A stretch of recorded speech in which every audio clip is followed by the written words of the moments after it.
Bismillahirrahmanirrahim. Assalamu alaikum students. Today we are going to discuss chapter number 7 of 10th class General Science. Chapter name is energy.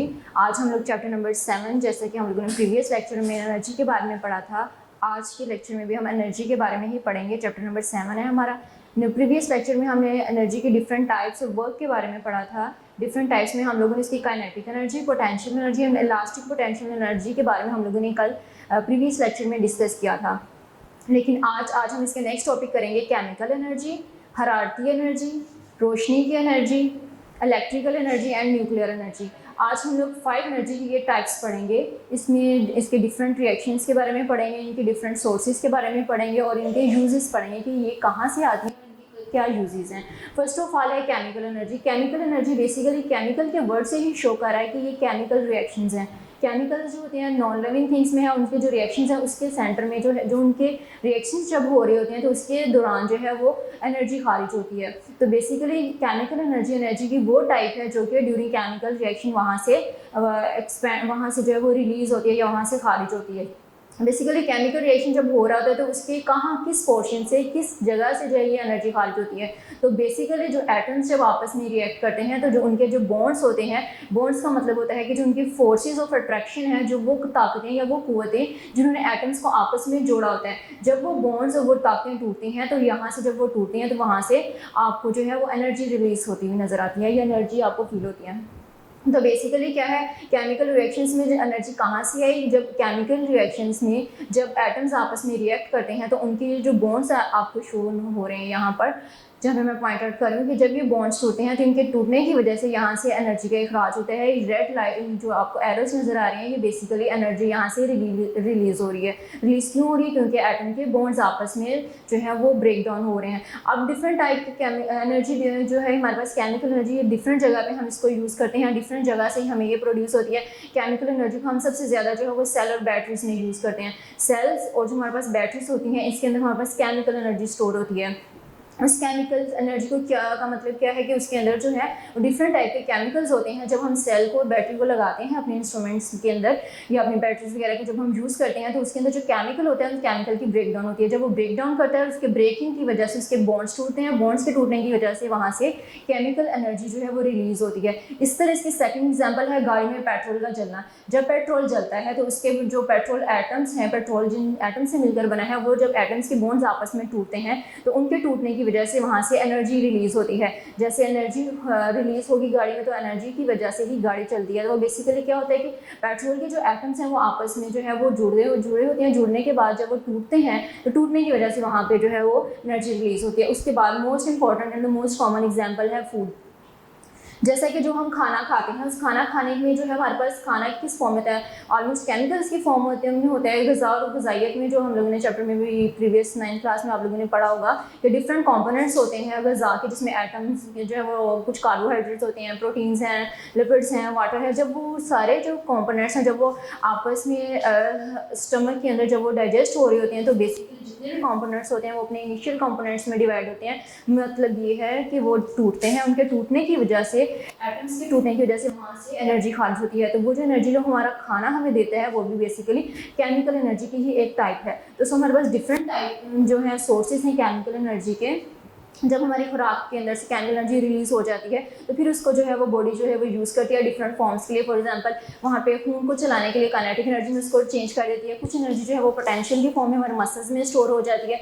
इस तरह basically जो source है खुराक जो हमें energy सबसे पहले प्रोवाइड करती है, फूड जो है जो हमारी खुराक है, वो है केमिकल एनर्जी.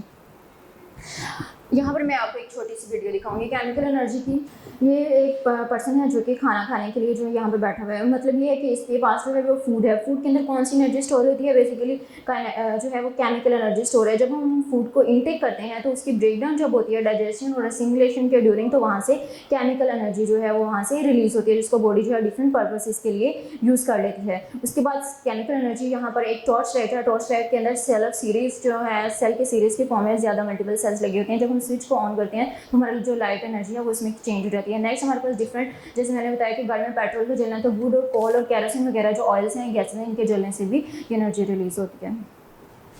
नेक्स्ट है हमारे पास हरारती एनर्जी। हरारती एनर्जी का मतलब है हीट की वजह से प्रोड्यूस होती है। अब हरारत जो है वो बेसिकली होती है कि एलिवेटेड टेम्परेचर, जब एक टेम्परेचर एक नॉर्मल लेवल से एक रेंज से इंक्रीज कर जाता है, यानी फॉर एग्जांपल 20 डिग्री एक नॉर्मल बॉडी का टेम्परेचर, लेकिन जब वो 20 डिग्री से 20 डिग्री सेल्सियस से ज़्यादा इंप्रूव करता है, से ज़्यादा हाई हो जाता है, इंक्रीज कर जाता है, तो वहाँ पे वो हीट प्रोड्यूस होती है। तो हीट जो है बेसिकली वो भी एक एनर्जी की ही एक शक्ल है। ये कब प्रोड्यूस होती है? जब एटम्स आपस में रगड़ते हैं, तो वो रगड़ की वजह से जो हरारत या जो एनर्जी पैदा होती है उसे हम हरारती एनर्जी कहते हैं। फॉर एग्जाम्पल यहाँ पर एक वीडियो क्लिप है, छोटा सा देखें कि जब ये पर्सन बैठा हुआ है चेयर के ऊपर, जो कि अपने हैंड्स को रब कर रहा है कि उसके अपने हाथों को दोनों को आपस में रगड़ा है। रगड़ने की वजह से क्या हुआ कि उसके जो है हैंड्स जो है उनके, जब आप हैंड्स को टच करेंगे तो हैंड्स में जो है वो हीट अप हो जाएंगे, वो गर्म हो जाएंगे। तो बेसिकली क्या हुआ कि जब उसने अपने एटम्स को रगड़ा, मतलब उसने अपने हाथों के सेल्स को आपस में रगड़ा, रगड़ने की वजह से उसके अंदर जो है वो हरारत की एनर्जी जो है, हीट एनर्जी जो है वो प्रोड्यूस हुई।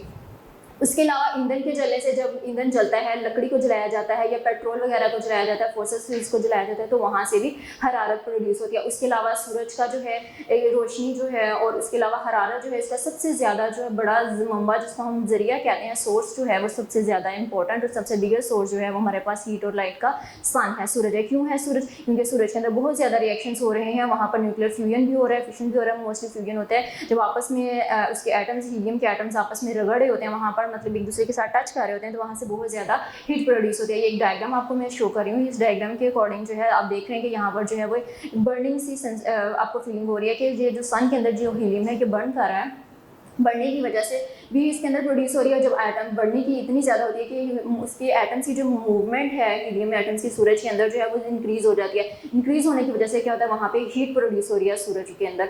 उसके बाद है कि जितना ज़्यादा हम किसी चीज़ को आपस में रगड़ेंगे उसके एटम्स को, उतनी ही ज़्यादा जो है उसके अंदर हरारत प्रोड्यूस होगी, हरारत हीट प्रोड्यूस होगी, हरारत उसके अंदर पैदा होगी। मतलब ये है कि रगड़ की और हरारत की जो इसकी अमाउंट है, जो इसकी मिकदार है, उसके दरमियान में बराह रास्त ताल्लुक है। यानी जितना ज़्यादा रगड़ होगी, जितनी तेज़ी से रगड़ेंगे, उतनी ज़्यादा वहाँ पर हीट प्रोड्यूस। नेक्स्ट हमारे पास है रोशनी की एनर्जी, लाइट एनर्जी जिसको हम कहते हैं। ये एनर्जी जो है ये बेसिकली कहाँ से आती है? सबसे बिगर सोर्स हमने प्रीवियस हरारती एनर्जी में भी पढ़ा है कि सबसे ज़्यादा इंपॉर्टेंट और इसका बिगर सोर्स है वो सन है। सन से आती है। ये सन से कैसे आती है? सन के अंदर जब रिएक्शंस हो रही है, वहाँ से हीट और लाइट जब प्रोड्यूस होती है, तो वो फिर फोटॉन्स की फॉर्म में जो है वो सन से अर्थ की तरफ पूरे एटमॉस्फेयर में, पूरे एनवायरनमेंट में ये रेडिएशंस की फॉर्म में जो है वो रन करती है। उसके बाद सूरज की एक एनर्जी की जो है दूसरा जो इसका मेजर सोर्स है, जिसको हम केमिस्ट्री में ज़्यादातर इन्वॉल्व करते हैं, वो है इलेक्ट्रॉन्स का जंप करना। अब इलेक्ट्रॉन्स क्या है? बेसिकली आपको पता है कि इलेक्ट्रॉन्स जो होते हैं वो न्यूक्लियस के इर्द गिर्द जो डिफरेंट टाइप के ऑर्बिट्स होते हैं, उन ऑर्बिट्स के अंदर ये मूव कर रहे होते हैं। जब ये मूव कर रहे होते हैं, जब ये हायर एनर्जी से एक्साइटेड जब एक इलेक्ट्रॉन होता है, जिसमें जब इलेक्ट्रॉन एक्साइटेड स्टेट से ग्राउंड स्टेट में आता है, मतलब वो अपने एक इलेक्ट्रॉन जो है वो हाई एनर्जी स्टेट से, हाई एनर्जी वाले ऑर्बिट से लो एनर्जी वाले ऑर्बिट के अंदर जंप करता है, उसके अंदर आता है, तो वो कुछ एनर्जी का कुछ पार्ट जो है वो रिमूव करता है, यानी वहाँ से एनर्जी जो है वो खारिज होती है। उस एनर्जी की जो शक्ल होती है वो बेसिकली लाइट होती है, वहाँ से रोशनी की फॉर्म में जो है वो एनर्जी खराज होता है। अब ये मैं आपको एक डायग्राम दिखा रही हूँ कि एक डायग्राम है जिसके अंदर देखेंगे कि बाहर वाले जो शेल है उसके अंदर ज़्यादा एनर्जी होती है, लेकिन जब जैसे सन के न्यूक्लियस के करीब है, उसकी एनर्जी का जो है वो हमारे पास जो है वो एनर्जी का जो लेवल जो कम हो गया। अब एनर्जी के हाई लेवल से लोअर ऑर्बिट से जब उसने लोअर ऑर्बिट के अंदर उसने मूव किया इलेक्ट्रॉन है, तो वहाँ से एक फोटोन रिलीज होगी जो कि लाइट की फॉर्म है, जो कि आपको डायग्राम में शो हो रही है। नेक्स्ट है कि रोशनी की एनर्जी जो है ये कहाँ, इसका थर्ड सोर्स है इलेक्ट्रिक एनर्जी की मुंतकली। फॉर एग्जाम्पल हम अपने घरों में जो बिजली आती है, जो हमारे पास इलेक्ट्रिसिटी आती है, हम उसको यूज़ करते हैं टू रन और अप्लायंसेस। तो वो बेसिकली क्या है, उसको हम बल्ब को जब हम ऑन करते हैं, अपनी स्विच लाइट ऑन करते हैं, तो क्या होता है कि लाइट जो हमारे पास इलेक्ट्रिसिटी है, जो बिजली है, वो कन्वर्ट हो जाती है लाइट एनर्जी में, रोशनी। इसकी वजह से हमारी ट्यूबलाइट जो है वो ऑन हो जाती हैं। सो इसके अलावा रोशनी की एनर्जी का सबसे इंपॉर्टेंट जो यूज़ है वो हमारी बॉडी को गर्म लगता है, एनवायरनमेंट को गर्म लगता है, फूड रखने में इसका बहुत ज़्यादा यूज़ है। मतलब ये फलों को पकाने के लिए इस्तेमाल की जाती है, बल्कि होती है प्लांट्स इसको यूज़ करते हैं for the purpose of photosynthesis. यहाँ पर एक वीडियो क्लिप है जो मैं आपको शो कर रही हूँ कि देखिए कि एक प्लांट है ग्रीन कलर का, उस प्लांट में जो है वो यूज़ किया हुआ है, आपके पास जो है वो वाटर को यूज़ कर रहा है, इसके अलावा कार्बन डाइऑक्साइड को, और ये जो येलो एरो है जो सन से आ रहा है, इसका मतलब है कि फोटोन जो है और लाइट एनर्जी जो है, जो रोशनी है सूरज की, उसको वो यूज़ कर रहे हैं, हमें क्या बना कर दे रहे हैं, फोटोसिंथेसिस के बाद ग्लूकोज, यानी जो हमारे पास फूड है वो बना रहे हैं, और उसके साथ जो है वो हमारे साथ जो है वो एनर्जी। ओके स्टूडेंट्स, आज हमने जो है बेसिकली 3 मेन पॉइंट्स जो है एनर्जी की, इसकी 3 इकसाम के बारे में बहुत डिटेल में पढ़ लिया है। केमिकल एनर्जी, हरारती एनर्जी और रोशनी की एनर्जी को। इसकी मैंने आपको रीजंस भी बहुत क्लियर बता दिए हैं। इंशाल्लाह नेक्स्ट लेक्चर में हम लोग इसकी दो टाइप्स जो रह गई हैं, न्यूक्लियर एनर्जी और इलेक्ट्रिकल एनर्जी, ये हम इंशाल्लाह अपने नेक्स्ट में पढ़ेंगे। होपफुली आपको लेक्चर जो है वो क्लियर हो गया होगा। ओके, थैंक यू, अल्लाह हाफिज़।